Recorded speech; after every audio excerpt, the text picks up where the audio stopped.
আজকে সানডের মেনুতে ছিল চিকেন, তো আমি অল্প একটু চিকেন নিয়েছিলাম, তাতে টক দই, হলুদ গুঁড়ো আর গোলমরিচের গুঁড়ো এবং লাল লঙ্কার গুঁড়ো দিয়ে এটাকে ম্যারিনেট করে রেখে দিলাম। নুন দেবো না এর মধ্যে, কারণ নুন দিলে যখন আমি কষাবো তখন ওটা জল ছেড়ে দেবে।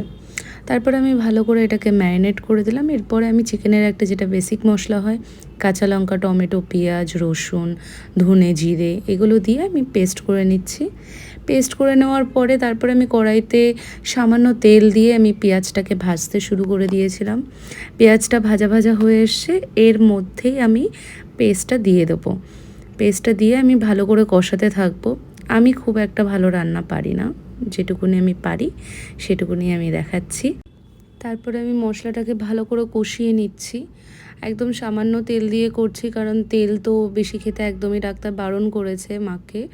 সেটা আমি মাথায় রেখে একদম অল্প তেলে রান্না করছি। তো মশলাটা অনেকটাই কষানো হয়ে গেছে, এবার আমি ম্যারিনেট মাংসগুলোকে এর মধ্যে দিয়ে দেবো। তো মশলা থেকে তেল যেহেতু কম, ছাড়া কোনো প্রশ্নই নেই।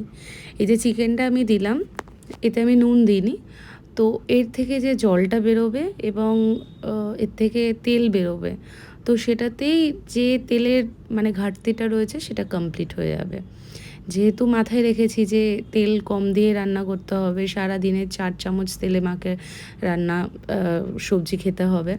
তো এরপরে আমি আলু দিয়ে দিয়েছিলাম, যেহেতু আমি আলু খাবো, তো আমি চিকেনের মধ্যে 4 পিস আলু দিয়ে দিলাম ছোট ছোট। এরপরে আবারও এটাকে কষাতে থাকলাম।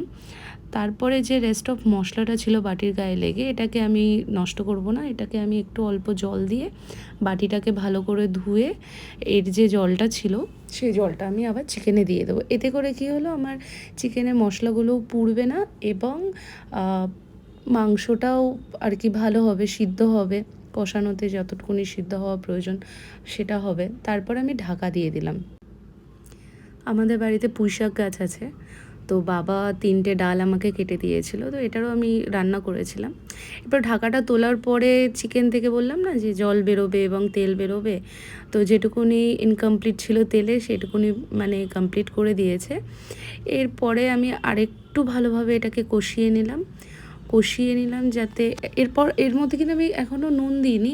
নুন দিলে কী হবে, সিদ্ধ হয়ে যেত এবং মাংসগুলো ভেঙে যেত, তো গোটা গোটা থাকতো না। এবারে আমি নুন দিলাম।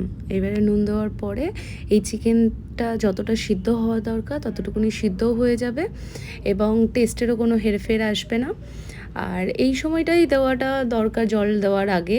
তো দিলে পরে কী হবে, চিকেনগুলো ভেঙে যাবে না এবং ভালোভাবে সিদ্ধ হবে এবং জুসি হবে, সবথেকে বড় কথা। এরপর আমি জল